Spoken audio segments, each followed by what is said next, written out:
नमस्कार दोस्तों, GK study with Rakesh में आपका हार्दिक स्वागत है। और भी दोस्तों कैसे हैं? सब बढ़िया होंगे। हम कॉन्स्टिट्यूशन पढ़ रहे थे। हमने कॉन्स्टिट्यूशन में हमने फंडामेंटल ड्यूटीज देखी थी। आज एक महत्वपूर्ण टॉपिक है दोस्तों, सोर्स ऑफ इंडियन कॉन्स्टिट्यूशन, यानी भारतीय संविधान के स्रोत। हेडिंग डालें दोस्तों, भारतीय संविधान के स्रोत। दोस्तों यह भी एक महत्वपूर्ण चैप्टरों में से एक आता है, क्योंकि हम सभी जानते हैं, हालांकि इसको अलग से नहीं पढ़ाया जाता, साथ साथ में कवर कराया जाता है। मैं अलग से इसलिए पढ़ा रहा हूँ ताकि आपका कोई भी सिंगल सवाल गलत ना हो। इस बार के आरएएस परीक्षा का अगर आप पेपर चेक करेंगे, यानी आरएएस में पूछा हुआ सवाल है दोस्तों, इस बार प्रश्न पूछ लिया था।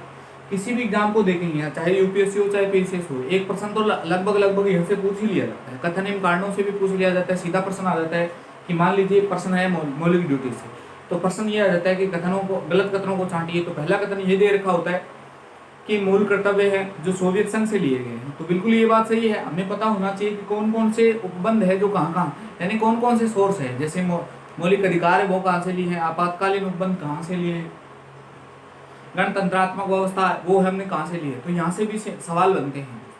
तो आइए दोस्तों हेडिंग डालिए, यानी कौन कौन से सोर्स किस किस देश से लिए, तो सब देखेंगे। अच्छे से नोट डाउन करना, एकदम आसानी को इजी गोइंग वे में आपको याद हो जाएंगे। तो भारतीय संविधान के स्रोत, तो पहला देश है दोस्तों जिसका नाम है जापान। जापान से हमने क्या क्या ग्रहण किया है, तो दोस्तों जापान से दो चीजें ली है। जापान से क्या क्या लिया है, एक तो आप पढ़ेंगे आर्टिकल 14 पढ़ेंगे दोस्तों, विधि द्वारा स्थापित प्रक्रिया, यानी कानून के द्वारा। विधि लिख सकते हैं हम, कानून के द्वारा लिख सकते हैं, दोनों ही बात है। एक दोस्तों ये भी याद रखना, अनुच्छेदों की जो भाषा है ना, अनुच्छेदों की जो लैंग्वेज है वो भी हमने कहां से ली है, तो जापान के कॉन्स्टिट्यूशन से अडोप्टेड है, यानी जापान के कॉन्स्टिट्यूशन से प्रभावित है ये चीज। तो विधि द्वारा स्थापित प्रक्रिया, तो ये भी हमने कहां से लिया, तो जापान से लिए दोस्तों। आई होप सिंपल सा वे है, सीधा प्रश्न आ जाता है कि विधि द्वारा स्थापित प्रक्रिया हमने कहां से लिए, तो जापान से लिए। नेक्स्ट देश जिसका नाम है जर्मनी। एक एक देश को उठाते हैं। जर्मनी से हमने क्या लिया है, तो ध्यान रखना दोस्तों, जर्मनी से लिया है आपातकालीन उपबंध। आपातकालीन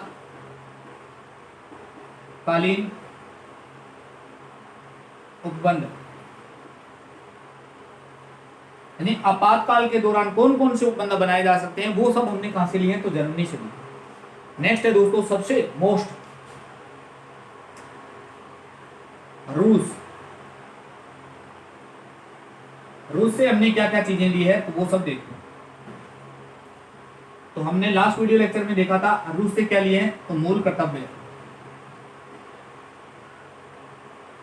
यानी मौलिक ड्यूटीज है वो हमसे कहां से लिए है, तो रूस से लिए है, रशिया से।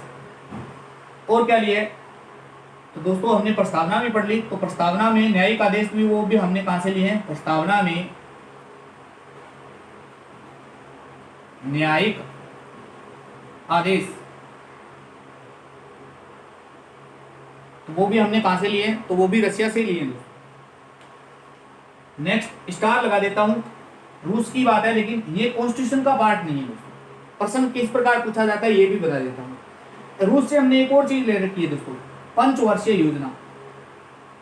दोस्तों यूपीएससी और पीसीएस का ऐसा कोई एग्जाम नहीं गया होगा जिसमें पंचवर्षीय योजना से प्रश्न नहीं पूछा होगा। आज तक का रिकॉर्ड रहा है, यानी कोई ना कोई पंचवर्षीय योजना दी जाती है और पंचवर्षीय योजना से सीधा प्रश्न आता है। सीधा प्रश्न दिया जाता है कि इस पंचवर्षीय योजना का उद्देश्य क्या था, इस पंचवर्षीय योजना का जो मॉडल है वो किसने रखा था। यानी ऐसा कोई, इस बार का आरएएस का चेक कर लेना, आईएएस प्री का चेक कर लेना, यानी ऐसा कोई पेपर ही नहीं जाता, मैं कह रहा हूं, जिसमें सवाल नहीं पूछा जाता है पंचवर्षीय योजना। अब पंचवर्षीय योजना से सिंपल सा भी सवाल पूछा हुआ है दोस्तों, ये भी प्रश्न पूछ लिया कि पंचवर्षीय योजना कैसा निकाय है। तो ध्यान रखना दोस्तों, यह एक गैर संवैधानिक निकाय है, गैर संवैधानिक निकाय, ये भी प्रश्न ध्यान दें। यानी इस चीज का संविधान में कहीं कोई उल्लेख नहीं, गैर संवैधानिक है दोस्तों, ये भी प्रश्न पूछा हुआ है। पंचवर्षीय योजना कैसा निकाय है, तो कैसा निकाय है, गैर संवैधानिक। ये सब संवैधानिक निकाय है। तो आपको 3 देश आई होप समझ में आए हो दोस्तों। सबसे पहला देश कौन सा है, जापान। जापान से हमने कौन कौन सी उपबंध ली है, तो विधि द्वारा स्थापित प्रक्रिया है दोस्तों, अनुच्छेदों की भाषा। नेक्स्ट पूछे जर्मनी, तो जर्मनी से क्या लिया दोस्तों, तो हमने जर्मनी से लिया है आपातकालीन उपबंध। नेक्स्ट आता है रशिया, तो रशिया से क्या लिया है हमने दोस्तों, तो मौलिक कर्तव्य यानी मौलिक ड्यूटीज क्या क्या होनी चाहिए। प्रस्तावना में न्यायिक आदेश, तो वो भी हमने कहां से लिए। और तीसरी सबसे इंपॉर्टेंट चीज है पंचवर्षीय योजना। पंचवर्षीय योजना दोस्तों ध्यान रखना, पंचवर्षीय योजना जो है वो कहां से ली गई है, तो हमने रशिया से ली है। लेकिन यह एक कैसा निकाय, तो ध्यान रखना दोस्तों, हमेशा याद रखेंगे आप कि यह एक गैर संवैधानिक निकाय है, इसका संविधान में कहीं कोई उल्लेख नहीं। तो आई होप यहां तक आपको समझ में आया हो। नेक्स्ट और देशों की बात करते हैं दोस्तों।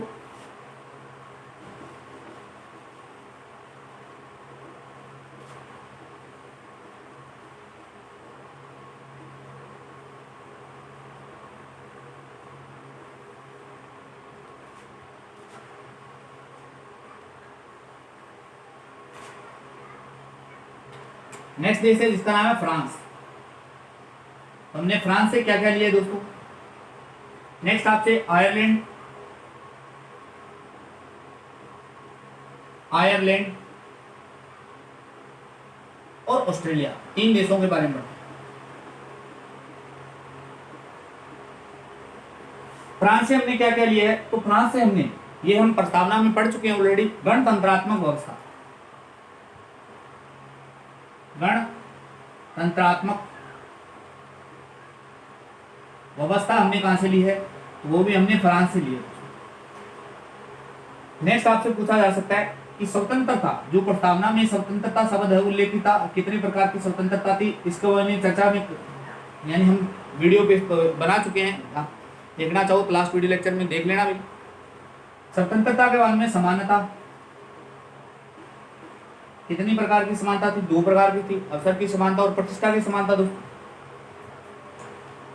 एवं बंधुत्व का सिद्धांत, एवं बंधुत्व का सिद्धांत, तो ये भी हमने कहां से लिया है, तो दोस्तों ध्यान रखना फ्रांस के संविधान से यानी फ्रांस के कॉन्स्टिट्यूशन से हमने ये इतनी चीजें ली है। गणतंत्रात्मक व्यवस्था, तो मैंने गणतंत्र शब्द का उल्लेख बताया था, इसका मतलब क्या होता है, भारत गणतंत्र राज्य कब बना, तो ये भी मैंने बताया था। स्वतंत्रता, स्वतंत्रता जो शब्द है वो भी है, हमने कहां से लिया है, यानी ये प्रस्तावना में उल्लेखित है। स्वतंत्रता, समानता और बंधुत्व का सिद्धांत की जो प्रस्तावना की जो 3 शब्द हैं, ये प्रस्तावना में उल्लेखित है, ये हमने कहां से लिए हैं, तो ये भी हमने फ्रांस से लिए हैं।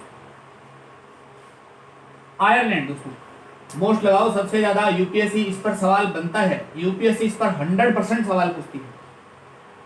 राज्य के नीति निर्देशक तत्व, राज्य के नीति निर्देशक तत्व यानी जिसे आप डीपीएसपी बोलते हैं, तो डीपीएसपी हमने कहां से लिए हैं, तो आयरलैंड से लिए दोस्तों। राष्ट्रपति की निर्वाचन पद्धति,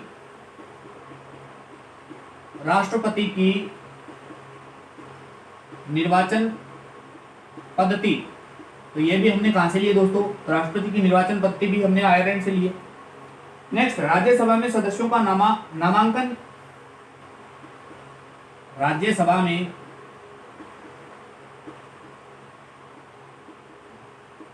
सदस्यों का या तो दे नामांकन या दे दे दोस्तों मनोनयन,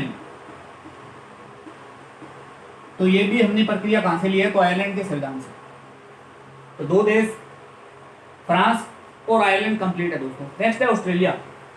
ऑस्ट्रेलिया से बहुत सारे उपबंध लिए हमने, तो कौन कौन से लिए, तो ये देखना, गणतंत्रात्मक व्यवस्था, स्वतंत्रता, समानता एवं बंधुत्व का सिद्धांत, राज्य के नीति निर्देशक तत्व, राष्ट्रपति का निर्वाचन पद्धति, राज्यसभा में सदस्यों का नामांकन या मनोनयन, ये हमने कहां से लिया, तो दोस्तों ये हमने लिया आयरलैंड के संविधान से। नेक्स्ट बात करता हूं ऑस्ट्रेलिया की। ऑस्ट्रेलिया से हमने बहुत सारे उपबंध ले रखे हैं। ऑस्ट्रेलिया से क्या क्या लिए दोस्तों, तो पहली चीज हमने समवर्ती सूची, मोस्ट लगाओ भी, समवर्ती सूची। संविधान की अनुसूचियां कुल कितनी हैं, तो ध्यान रखना 12 है, और मूल संविधान में कितनी दोस्तों 8 थी। 8 में से अगर पूछे कि ये सूचियां हैं जो किस में उल्लेखित है, तो 7वीं अनुसूची में, यानी 7वीं अनुसूची में जो सूची है ना वो यहाँ उल्लेखित है। तो समवर्ती सूची भी कहाँ उल्लेखित है, तो सॉरी कहाँ से लिया, तो हमने ऑस्ट्रेलिया से लिया। प्रस्तावना की मूल भावना, हालांकि हम ये सब पढ़ चुके हैं। प्रस्तावना की मूल भावना या आपसे आ जाए विचार, तो ये भी ऑस्ट्रेलिया के संविधान से प्रदत्त है दोस्तों।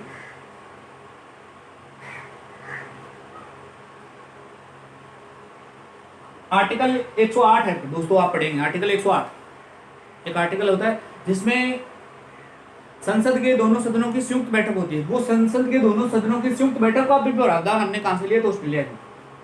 तो स्वतंत्रता संबंधी प्रावधान, सॉरी संसद के दोनों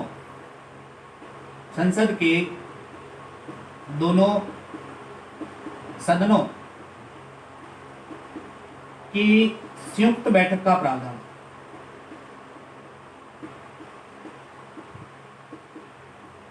दोस्तों आज तक एक ही प्रश्न पूछा जाता है इससे। प्रश्न क्या पूछा जाता है दोस्तों, अब देखना दोस्तों, संसद के दोनों सदनों की संयुक्त बैठक है, यानी ऐसा कोई बिल है जिसमें राज्यसभा और लोकसभा पर कोई असहमति बन जाए और कोई भी सदन का सत्र नहीं चल रहा है, तो बुलाएगा कौन, तो इसको बुलाने का अधिकार सिर्फ राष्ट्रपति को होता है। लेकिन ध्यान रखना दोस्तों, इस सदन की अध्यक्षता कौन करता है, तो राष्ट्रपति के पास में इसका कोई अधिकार नहीं होता है। इसकी अध्यक्षता कौन करता है, तो लोकसभा का अध्यक्ष यानी लोकसभा का जो स्पीकर होता है वो करता है। और ये प्रश्न कम से कम आज से 10 बार आ चुका है, इतना इंपॉर्टेंट सवाल है।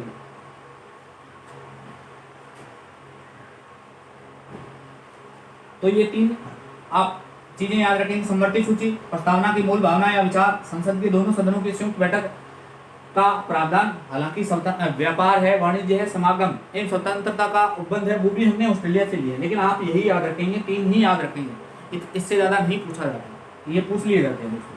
100% सवाल इन्हीं में से रहता है। समवर्ती सूची, प्रस्तावना की मूल भावना और संसद के दोनों सदनों की संयुक्त बैठक। नेक्स्ट देश है दोस्तों, उसका नाम है दक्षिणी अमेरिका।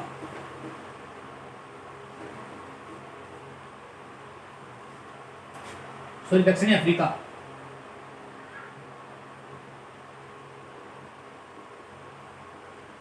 दक्षिणी अफ्रीका से हमने क्या क्या लिया है, तो दोस्तों दक्षिणी अफ्रीका से संविधान संशोधन की प्रक्रिया, मोस्ट लगाओ, संविधान संशोधन आर्टिकल 368 संशोधन की प्रक्रिया,